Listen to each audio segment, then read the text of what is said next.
দক্ষিণী তারকা রাশমিকা মান্দানা ও বিজয় দেবরাকোন্ডা এই দুই তারকার প্রেমের গুঞ্জন বহুদিন ধরেই চলছিল, কিন্তু তারা সর্বদা ক্যামেরার আড়ালেই নিজেদের সম্পর্ককে রেখেছেন। প্রতিবারই প্রেমকে বন্ধুত্ব বলে উড়িয়ে দিয়েছিলেন দুইজনই, কিন্তু শেষ পর্যন্ত অপেক্ষার অবসান ঘটল।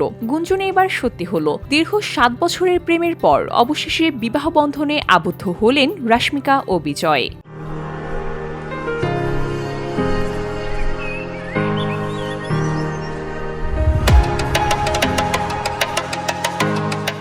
রাজস্থানের উদয়পুরে বৃহস্পতিবার সকালে ঘনিষ্ঠ পরিসরে তাদের বিয়ের আনুষ্ঠানিকতা সম্পন্ন হয়েছে। বিষয়টি নিয়ে প্রস্তুতি চলছিল বেশ কিছুদিন ধরেই। রাজকীয় আয়োজনে তাদের বিয়ে হয়, যেখানে পরিবার ও ঘনিষ্ঠ বন্ধুরা উপস্থিত ছিলেন। এক ঘনিষ্ঠ সূত্র সংবাদ মাধ্যমকে জানিয়েছে, সকাল প্রায় 10টা 10 মিনিটে সম্পন্ন হয়েছে এই মিলন। ভক্তদের ভালোবাসার ডাকনামকে সম্মান জানিয়ে তারা নিজেদের শুভ পরিণয়কে নাম দিয়েছে ভিরোসের বিয়ে। সামাজিক মাধ্যমে ইতিমধ্যে নতুন দম্পতিকে শুভেচ্ছার বন্যায় ভাসাচ্ছে নেটিজেনরা। তবে তাদের বিয়ের বিভিন্ন এআই ছবি ভাইরাল হচ্ছে, যা সম্পূর্ণ ভুয়া।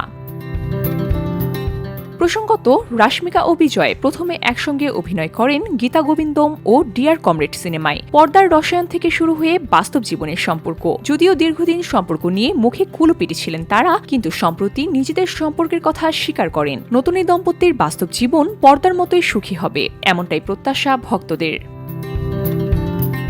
VOD Bangla news desk.